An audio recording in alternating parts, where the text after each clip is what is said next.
Bonjour et bienvenue sur le podcast Mettre sa communication au service de sa vie. Je m'appelle Julie Fédida et je suis révélatrice du potentiel digital des entrepreneurs passionnés. Je les accompagne à créer leur communication via les réseaux sociaux pour développer leur activité et mettre leur communication au service de leur vie. Le but de ce podcast est de vous amener des pistes de réflexion pour trouver votre façon de communiquer selon vos critères. L'objectif, que ce soit fluide, amusant et efficace et que cela vous permette de trouver votre voie, votre organisation afin de mettre votre communication au service de votre entreprise et donc de votre vie.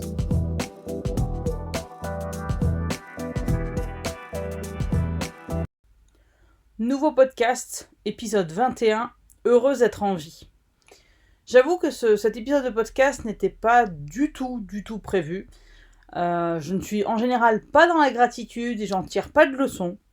Mais là, la vie m'a envoyé un message via un événement à l'insu de mon plein gré, comme dirait l'autre. Et je voulais vous en parler. Je trouve que c'est important comme message à partager. Donc j'avais envie de vous le partager. Je l'ai partagé en direct sur un live, mais j'avais également envie, en rentrant à la maison, de le partager dans un podcast. Cet épisode s'intitule quelque part « Heureuse d'être en vie » parce que ce matin, j'ai été bloquée 3 heures dans des bouchons à cause d'un accident.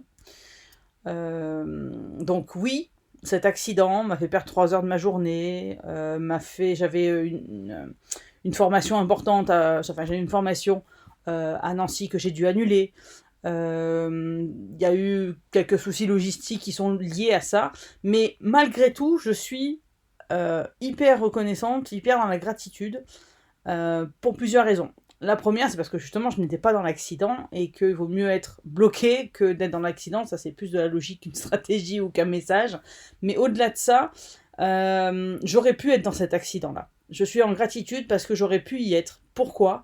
Parce que normalement, j'aurais dû laisser ma fille à 7h10 à 7h10 à la garderie, mais la personne qui faisait le slot de 7h à 7h30 de la garderie n'était pas là. Donc j'ai dû décaler en fait mon départ vers ma formation que j'avais prévue aujourd'hui de 10 minutes. Et en fait, ces 10 minutes-là, vu que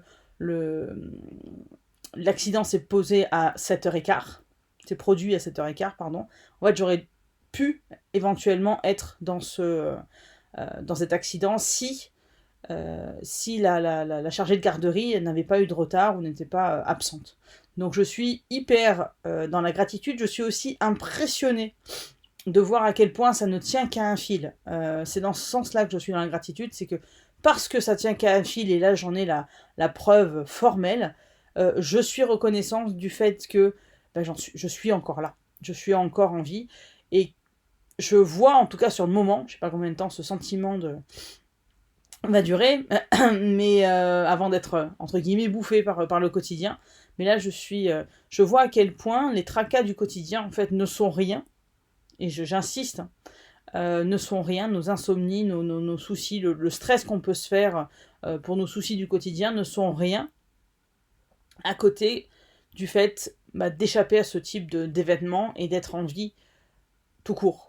J'allais dire malgré les événements, mais en tout cas d'être en vie tout court. On ne se rend pas compte à quel point on a de la chance d'avoir ce qu'on a, même si on est, je sais pas, dans la merde financièrement, qu'on n'a pas assez de clients, qu'en ce moment c'est dur parce qu'il fait froid, qu'on fait des horaires de fou furieux, qu'on essaye d'amener les clients actuellement à passer à l'action, à prendre une décision avec l'incertitude ambiante. C'est vrai que c'est très compliqué.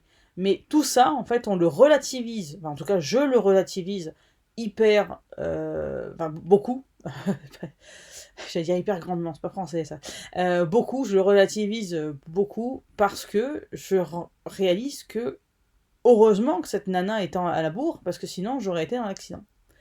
Et je m'aperçois aussi que mes grands tracas ne sont rien à côté de la gratitude que j'ai d'avoir une famille, mes 2 enfants qui vont bien relativement, d'avoir un travail qui me plaît, d'être contente de me lever le matin parce que certes je me lève tôt, mais c'est pour faire quelque chose qui me plaît, d'avoir un toit sur la tête, d'avoir chaud. Je peux vous assurer que dans le Nord, actuellement, c'est pas facile, d'avoir chaud et d'être en vie, quoi. et d'être en vie. Et c'est ça le message en fait. C'est le quotidien nous bouffe et nous éloigne en général du pourquoi on a créé notre société, enfin notre activité, de la joie qu'on a d'être à notre compte, de l'entrepreneuriat, de la liberté que ça procure, parce qu'on a tellement de contraintes et on focalise tellement justement sur ces contraintes et ces problèmes et ce qu'on n'a pas et le verre à moitié vide plutôt que le verre à moitié plein. Mais dans ce verre qu'on voit à moitié vide, on voit que l'air. Bah déjà il faut être en gratitude par rapport à l'eau, par rapport à ce qu'on a, à la moitié qui est plein. Et techniquement, même si jamais l'autre moitié n'est pas faite d'eau, le verre, il est plein aussi, il est plein d'air, mais il est plein d'eau et d'air, hein, 50% d'eau, 50% d'air. Donc on se focalise en général sur l'air en oubliant quelque part déjà la partie qui est remplie, hein, la partie qui est remplie d'eau, et en oubliant que techniquement, au niveau chimique, même si c'est deux éléments différents, le verre il est plein. Il est plein d'eau et d'air, mais il est plein. Donc on oublie d'être en gratitude et se rappeler pourquoi on est là, pourquoi on fait cette activité, qu'est-ce que l'on a dans notre quotidien qui nous remplit de joie, de quoi on peut être fier, de quoi on peut être reconnaissant, qu'est-ce qu'on peut reconnaissant. Je vais essayer de faire une phrase correcte. De quoi peut-on être reconnaissant d'avoir une famille, reconnaissant d'être peut-être célibataire, seul, et d'avoir cette liberté-là quand c'est un choix, d'avoir un partenaire qui nous soutient, d'avoir notre activité, d'être passé à l'action, d'avoir créé notre activité, etc., etc. On a plein de choses pour lesquelles on peut être fier et pour lesquelles on peut être reconnaissant, mais on l'oublie cette reconnaissance-là parce qu'on se focalise sur ce qu'on n'a pas, sur nos problèmes d'argent, soit parce qu'on n'a pas assez de clients, parce que les clients ne sont pas prêt à acheter, parce qu'on a trop de choses à faire dans une journée, qu'on n'a pas assez de sommeil, ça c'est la maman d'une petite qui fait ses dents qui parle, parce qu'on a trop de choses à faire dans une journée, parce qu'il y a trop de contraintes, et on ne se focalise que là-dessus, et on oublie de prendre du recul, et de voir le côté positif des choses, c'est-à-dire ce que l'on a, y compris le fait d'être en vie. Voilà. Donc le sujet, enfin le message que je voulais vous faire passer, c'est prenez un instant, même dans vos emplois du temps de ministre, quand vous êtes ouvert 12 heures par jour, etc., prenez un instant et regardez ce qu'il y a autour de vous. Et regardez à la fois le côté de ce que vous avez, hein, le côté rempli d'eau du verre, mais reconnaissez que aussi le manque, ce sur quoi on focalise, eh ben, c'est rien par rapport à l'importance de ce qu'il y a dans l'eau, à l'importance de ce que l'on a. Et aujourd'hui, je me rends compte que oui, ma fille m'empêche de dormir parce qu'elle fait ses dents, mais en dehors de faire ses dents, elle va bien. La grande est rentrée au CP, je l'ai dit il y a plusieurs semaines de ça. Là aussi, j'ai une grande gratitude, une grande reconnaissance, et je vous laisse écouter le podcast ou regarder le post que j'ai écrit à ce sujet. Oui, il fait moche, et pour une niçoise, en mois de septembre, être en doudoune, c'est pas logique. Mais tout le monde va bien. J'ai un toit sur la tête, j'ai des projets, et je suis encore en vie. Et ça, c'est énorme, et c'est à mettre en contraste par rapport au tracas du quotidien, au fait que je me suis levée à 5h30, au fait que, oui, il a fallu que j'annule cette formation, oui, etc., etc.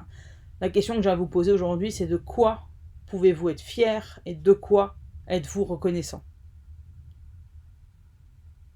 Et prenez le temps de vous poser ces questions-là, parce que c'est ça qui va vous aider à prendre une pause, clairement, et à relever un petit peu votre morale et à vous dire, voilà, oui, il y a des soucis, oui, tout n'est pas parfait, mais j'ai ça, j'ai réalisé ça, j'ai réussi ça, j'ai fait ça, j'ai ça, je possède ça. Et j'en suis fier, et j'en suis reconnaissant. Et le fait de reconnaître tout ça, de prendre conscience de l'abondance de choses que l'on a, et ben déjà ça nous aide au niveau vibratoire, comme dirait l'autre, à relever le niveau, à être beaucoup plus positif et à relativiser sur l'importance que l'on donne aux choses que l'on n'a pas encore. Voilà, c'est tout pour aujourd'hui. On se retrouve bientôt pour un prochain épisode du podcast Mettre sa communication au service de sa vie. D'ici là, vous pouvez me suivre sur les réseaux sociaux, que ce soit Facebook, Instagram ou LinkedIn. Et surtout, prenez soin de vous. À bientôt.